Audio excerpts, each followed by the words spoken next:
Puji nama Tuhan. Bersyukur bisa bersama-sama dengan Bapak Ibu Saudara sore hari ini di tempat ini, sama-sama beribadah, sama-sama bersekutu. Karena kita ini memang makhluk sosial, nggak bisa kalau nggak berkumpul, saudara ya. Puji nama Tuhan. Yang penting saat ini, sore ini kita diberikan kembali kesehatan, umur panjang, dan hidup dalam pemeliharaan Tuhan yang sempurna. Bapak Ibu Saudara dikasihi Tuhan, firman Tuhan sore hari ini temanya adalah Tuhan tidak pernah menahan kebaikannya bagi kita. Kita buka Alkitab kita sama-sama. Injil Matius pasal yang ke-7 ayat yang ke-7 sampai yang ke-11. Tapi kita baca dulu ayat yang ke-7 sampai yang ke-8 saja. Nanti kita akan lanjutkan ayat yang ke-9 sampai yang ke-11. Kita baca sama-sama ayat 7 dan 8 ya. Injil Matius pasal yang ke-7 ayat 7 dan 8, 2, 3. Mintalah maka akan diberikan kepadamu, carilah maka kamu akan mendapat, ketoklah maka pintu akan dibukakan bagimu. Karena setiap orang yang meminta menerima, dan setiap orang yang mencari mendapat, dan setiap orang yang mengetok baginya pintu dibukakan. Amin. Bapak Ibu Saudara dikasihi Tuhan, pada perikop ini judul di atasnya adalah tentang hal pengabulan doa. Mungkin saudara pikir ini bulan Natal, bulan-bulan akhir, kok bicaranya tentang hal pengabulan doa. Ini judul perikopnya, tapi kita akan lihat nanti apa makna teks dari satu perikop ini. Nah, Bapak Ibu Saudara dikasihi Tuhan, Tuhan kita tidak pernah menahan kebaikannya untuk datang memenuhi hidup saudara dan hidup saya. Jadi jangan pernah kita berpikir bahwa Tuhan memperlambat atau Tuhan menahan-nahan untuk menolong kita. Pada ayat yang ke-7 sampai ayat yang ke-8 ini kita melihat ada 3 kata penting yang bentuknya adalah imperatif. Imperatif artinya sebuah komando atau sebuah perintah, atau mungkin lebih tepatnya adalah sebuah ajakan yang keras supaya kita meminta, mencari, dan mengetuk. Ayat yang ke-7 coba diulangi lagi, ditampilkan. Mintalah maka akan diberikan kepadamu, carilah maka kamu akan mendapat, ketuklah maka pintu akan dibukakan bagimu. Ayat yang ke-8 ini adalah sebuah penegasan bahwa Tuhan menyatakan pada saat engkau meminta, engkau pasti menerima. Pada saat engkau mencari, pasti engkau mendapat. Dan pada saat engkau mengetuk, pintu itu pasti dibukakan. Jadi kalau ayat 7 ini Tuhan memerintahkan kita atau mengkomando atau mengajak kita dengan ajakan yang keras, mintalah, cari, ketuklah. Lalu ditegaskan di ayat yang ke-8, tenang aja, kalau kamu minta pasti kamu terima. Kalau kamu mencari pasti kamu dapat. Kalau kamu ketuk pasti pintu itu akan dibukakan bagimu. 3 kata penting ini, mintalah, carilah, dan ketuklah ini. Mintalah itu berbicara tentang doa, saudara. Orang Kristen yang tidak berdoa adalah orang Kristen yang masuk dalam kategori mati secara rohani. Kenapa? Karena nafas hidup orang percaya adalah doa. Jadi kalau orang Kristen nggak berdoa, sebetulnya rohaninya itu sedang mati. Dan pada teks ini Tuhan mau kita meminta di dalam doa. Apakah kalau kita tidak meminta di dalam doa, maka Tuhan tidak tahu kebutuhan kita? Masa begitu ya? Bukankah Matius sebelumnya, Injil Matius pasal yang ke-6 ayat yang ke-8 itu berkata demikian. Jadi janganlah kamu seperti mereka, karena Bapamu mengetahui apa yang kamu perlukan sebelum kamu minta kepadanya, katanya. Coba ditampilkan ya, Matius pasal yang ke-6 ayat yang ke-8. Ini adalah pasal sebelumnya. Kalau tadi kita membaca pasal yang ke-7, ini pasal yang ke-6. Dikatakan Bapamu itu mengetahui apa yang kamu perlukan, bahkan berikutnya, Tuhan mengajak kita dengan ajakan yang keras. Mintalah, carilah, ketoklah. Sepertinya itu sangat kontra. Tadi katanya Tuhan sudah tahu, sekarang Tuhan suruh minta. Sebetulnya gimana sih? Kalau Tuhan itu sudah tahu apa yang kita butuhkan, ngapain kita berdoa coba? Jadi lebay kan? Kok sudah tahu pakai minta? Kira-kira kenapa Tuhan mau kita minta, Bapak Ibu Saudara? Tuhan kan sudah tahu, kenapa Tuhan suruh kita minta? Simple. Tuhan mau kita minta supaya kita ini lego, supaya kita itu tenang sebetulnya. Biasa kan? Manusia tuh kalau belum dikeluarkan unek-uneknya ini nggak lego. Tapi kalau sudah cerita, sudah ngomong ini lego. Jadi sebetulnya Tuhan itu sudah tahu sebelum kita minta. Apa yang jadi kebutuhan kita, Tuhan itu tahu. Tetapi Tuhan juga tahu bahwa kita ini manusia berdosa. Kita ini tidak sempurna karena keberdosaan kita, walaupun dikatakan kita adalah ciptaan yang paling sempurna. Bapak Ibu Saudara yang dikasihi Tuhan, tidak semua orang Kristen memiliki tingkat kedewasaan rohani yang sama. Jadi tingkat kerohanian orang Kristen itu kan grade-nya beda-beda. Kalau dikatakan ada kanak-kanak rohani, ada dewasa rohani, sebetulnya grade-nya banyak. Ada yang masih bayi, ada yang masih kanak-kanak, ada yang remaja, ada yang pemuda, ada yang dewasa. Grade-nya itu banyak. Jadi memang masing-masing kita itu tidak sama. Makanya Tuhan itu sangat mengerti. Tuhan itu tidak hanya bisa menciptakan manusia, tetapi Tuhan mengasihi kita dan memerintah kita itu bukan seperti tuan kepada budaknya, tetapi seperti seorang apa itu dikatakan. Kita panggil apa sih? Tuhan itu memerintah kita seperti bapak kepada anaknya. Loh, beda loh saudara. Kalau majikan kepada budaknya, itu perintahnya ada konsekuensi yang berat. Begitu salah, sudah pecat. Bisa begitu. Begitu melakukan kesalahan, sudah tidak usah dipakai. Sorry, tidak ada pengampunan buat kamu. Tapi kepada kita, Tuhan itu memerintah seperti seorang bapa kepada anaknya. Bisa mengerti Bapak Ibu Saudara? Karena cara pemerintahannya seperti bapa kepada anaknya. Ya namanya bapak sayang, kalau salah ya dijewer ya tidak apa-apa. Tapi niatnya itu baik, niatnya itu tulus, dan niatnya pasti karena kasih kepada kita. Nah Bapak Ibu Saudara yang dikasihi Tuhan, karena tingkat kerohanian masing-masing kita berbeda. Ada orang yang kalau tidak minta sampai detail kepada Tuhan itu tidak lego. Ada yang doa itu sampai ada catatannya saudara. Satu minta ini, dua minta ini, tiga minta ini, sampai kadang-kadang itu sama dengan list belanjaan. Ada yang begitu. Tetapi pada titik tertentu ada orang yang, semoga ada di sini, kalau berdoa kepada Tuhan hanya ada penyembahan dan ucapan syukur kepada Tuhan. Tidak ada minta apa-apa. Pada saat berdoa hanya bilang terima kasih untuk apa yang sudah Tuhan lakukan bagiku hari ini. Aku tahu apapun yang sudah terjadi hari ini. Asalkan kita hidupnya benar loh saudara. Asalkan kita hidupnya itu ada pada jalannya Tuhan. Jangan terus saudara hidupnya kacau, hidupnya ngawur, terus saudara bilang terima kasih untuk hari ini. Apa yang aku alami hari ini aku pikul saleh. Wah, repot nanti saudara. Nggak begitu. Kita harus tahu rule-nya, harus tahu jalurnya. Kapan kita merasa layak untuk bisa berkata kepada Tuhan, terima kasih untuk hari ini.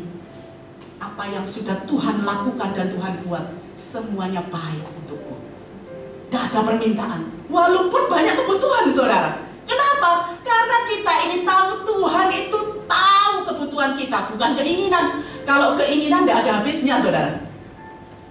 Nah Bapak Ibu Saudara yang dikasihi Tuhan, anak-anak rohani, kanak-kanak rohani dengan dewasa rohani itu pasti memiliki perbedaan yang besar. Kalau anak-anak itu pada saat meminta kepada bapaknya, mereka tuh ngerengek, bahkan kalau bisa Sebelum itu dikasih, dia tidak berhenti merengek, betul? Seperti anak saya kalau minta sama papanya, nangis terus, 2 jam ya nangis terus sampai apa yang diminta itu diberikan.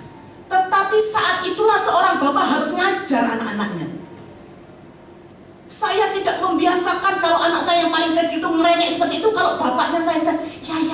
Kalau saya masuk kamar, jangan gitu, tidak boleh begitu. Namanya orang tua ini pasti mau yang terbaik buat anak-anaknya, betul? Demikian juga kalau kita ini loh, orang tua duniawi yang berdosa ini mengerti bagaimana mendidik anak-anak. Apalagi Bapak kita di surga pasti mengerti bagaimana mendidik kita. Tapi untuk anak-anak yang bebal itu beda kategori nanti ya.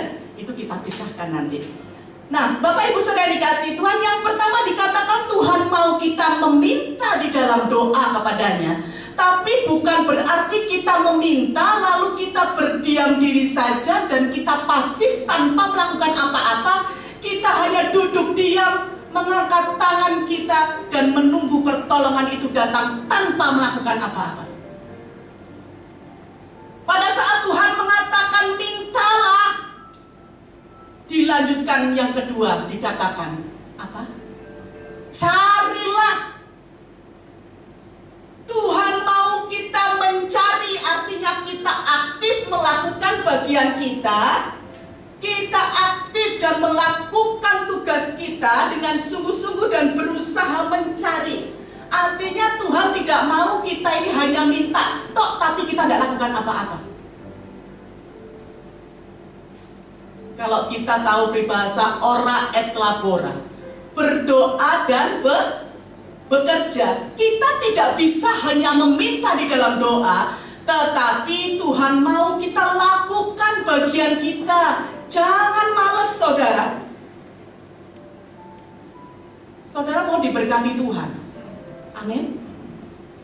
Orang berpikir kalau jadi Kristen tuh enak, pasti diberkati. Kamu jadi Kristen walaupun pelayanan dari Senin sampai Minggu, tidak ada liburnya. Kalau kamu malas tidak mau kerja, kamu pasti tidak diberkati. Benar, saudara? Pasti. Jadi artinya jangan ada dari saudara dan saya yang malas dan tidak bekerja. Ojo malas, jangan malas. Tidak hanya tugas laki-laki bekerja, wanita pun kalau memang Tuhan berikan dan izinkan kerja. Jangan malas, lakukan bagianmu. Kalaupun harus bekerja di dalam rumah dengan ngurus anak-anak, ngurus rumah tangga, apa yang bisa kita lakukan? Lakukan saja. Jangan malas, jangan suka membuang-buang waktu kita dengan percuma. Sebab apapun yang kita kerjakan itu adalah bentuk pelayanan kita kepada Tuhan. Apapun saja yang kita lakukan dan kerjakan, semua itu merupakan pelayanan kita kepada Tuhan. Seberapapun dampak dari pekerjaan yang kita lakukan, setiap orang yang melakukan pekerjaan dengan sungguh-sungguh artinya sedang memuliakan Tuhan dan memuliakan dirinya sendiri. Saya ulangi, saudara. Seberapapun dampak dari pekerjaan itu, entah dampaknya besar atau dampaknya hanya kecil mungkin, tetapi setiap Anda dan saya yang melakukan pekerjaan itu dengan sungguh-sungguh, artinya saudara sedang memuliakan Allah dan memuliakan diri sendiri. Manusia itu harus bekerja. Makanya Raja Salomo mengatakan dalam Pengkhotbah 2 ayat yang ke-24 berkata demikian, tidak ada yang lebih baik daripada makan dan minum dan bersenang-senang dalam jerih payahnya, sebab itu pun datang dari tangan Tuhan.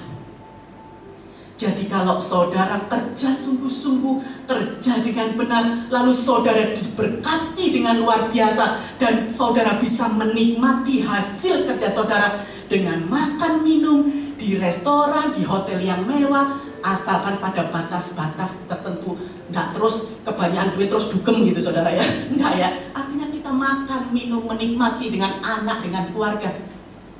Alkitab mengatakan itu pun datang dari tangan Tuhan. Jangan pernah ngiri dengan orang yang diberkati Tuhan karena dia bekerja dengan sungguh-sungguh dan mengasihi Tuhan. Karena memang itu porsi yang Tuhan sediakan bagi dia. Bapak Ibu Saudara dikasih Tuhan, sampai pada ayat yang ke-7 dan 8 ini, kita bisa tarik kesimpulan bahwa saat kita meminta di dalam doa dan kita lakukan bagian kita dengan sungguh-sungguh, maka Tuhan pasti memberkati kita. Amin. Sampai pada ayat 7 dan 8 ini merupakan sebuah janji kepastian. Pada saat kita meminta, mencari dan mengetuk, pasti kita akan menerima berkat Tuhan itu. Itu janji kepastian. Tapi hanya berhenti di ayat yang ke-7 dan ayat yang ke-8. Itu kesimpulannya, saudara. Kita akan lanjutkan ayat ke-9 sampai ayat yang ke-11. Kita lanjutkan Injil Matius pasal yang ke-7 ayat yang ke-9 sampai 11.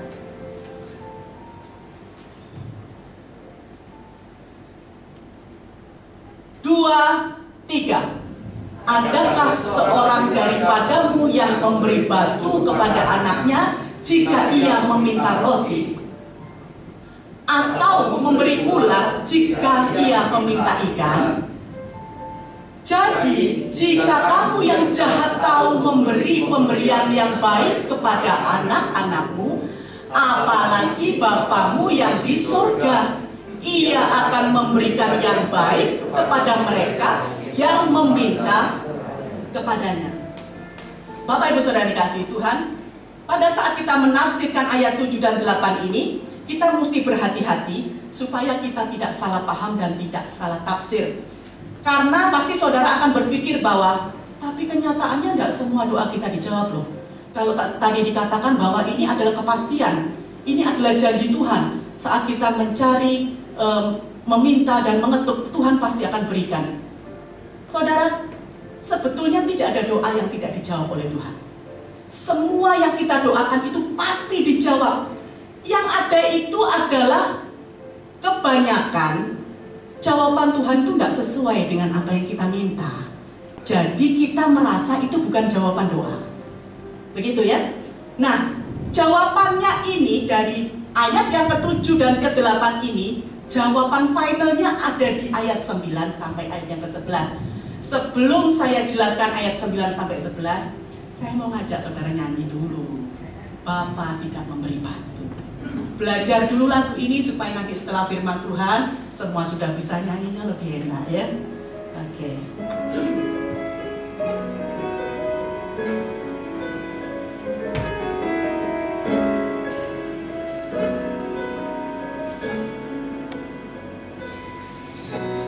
Haulah Tuhan yang tak menahan kebaikan dalam hidupku. Bila ada yang tak kau berikan, ada rencana indah di baliknya. Seperti Bapa memberi batu pada anaknya, meminta roti, percaya Kau menyediakanku berkat terbaik di dalam hidup.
akan memberikan batu kepada anak yang meminta roti, dan tidak akan memberikan ular kepada anak yang meminta ikan. Ayat ini menyatakan demikian, bahwa Bapa kita itu adalah Bapa yang baik. Walaupun kenapa ayat ini muncul, biasa Tuhan Yesus kalau memberikan perumpamaan tentu mengikuti budaya setempat.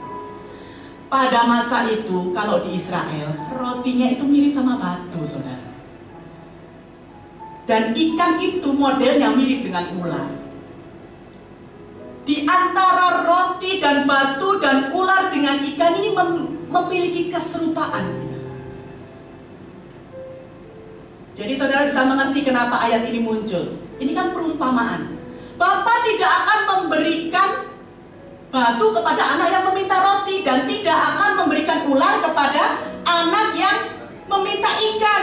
Pada ayat 9 ini menegaskan bahwa tidak ada ayah yang akan melakukan penipuan semacam ini kepada anaknya. Bisa mengerti Bapak Ibu Saudara? Tidak ada seorang bapa yang akan melakukan penipuan semacam ini kepada anaknya. Kita saja manusia yang berdosa. Di sini banyak bapak-bapak. Kalau anaknya minta roti, adakah bapak-bapak akan memberikan batu kepada anak-anaknya? Kalau anaknya minta ikan, apakah ketemu ular di jalanan? Ini, kamu minta ikan nih, makan gitu. Kita saja yang jahat tahu memberikan pemberian yang baik kepada anak-anak kita. Apalagi Bapa kita di surga. Sekalipun manusia memiliki sifat jahat karena keberdosaannya, manusia tahu tidak akan melakukan semacam ini. Tapi herannya, ini ngomong apalagi ibu-ibu wanita gitu ya, senang kalau dikembali, senang kalau mendapatkan yang palsu-palsu, senang sekali. Apalagi kalau tas gitu ya, suka sekali yang KW-KW gitu ya. Ya gimana lagi, gak dapat yang asli, KW boleh lah begitu ya kalau wanita.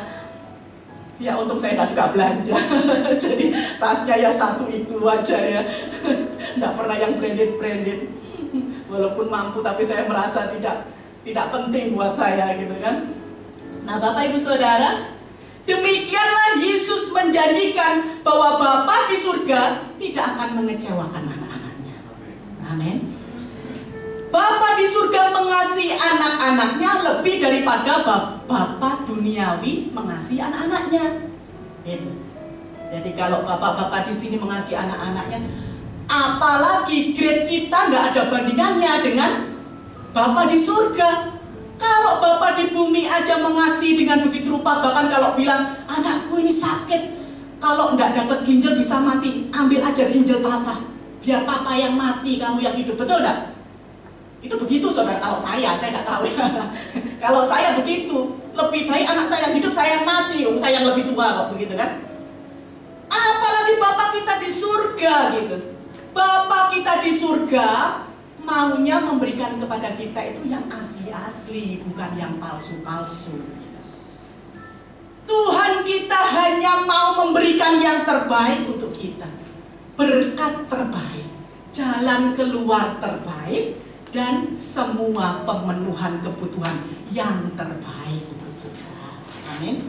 Bahkan lebih dari itu, Bapa di surga telah menyediakan yang tidak ada tandingannya, yaitu siapa? Yesus Sang Immanuel, yang walaupun sudah naik ke surga, tetapi tetap ada bersama dengan kita melalui siapa? Roh Kudusnya, di mana Tuhan berjanji bahwa Roh Kudus, yaitu Roh Allah sendiri, akan menyertai kehidupan kita sampai akhir zaman.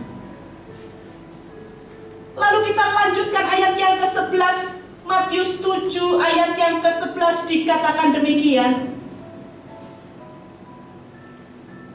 Jadi, jika kamu yang jahat tahu memberikan pemberian yang baik kepada anak-anakmu, apalagi Bapamu yang di surga, Ia akan memberikan yang baik kepada mereka yang meminta kepadanya.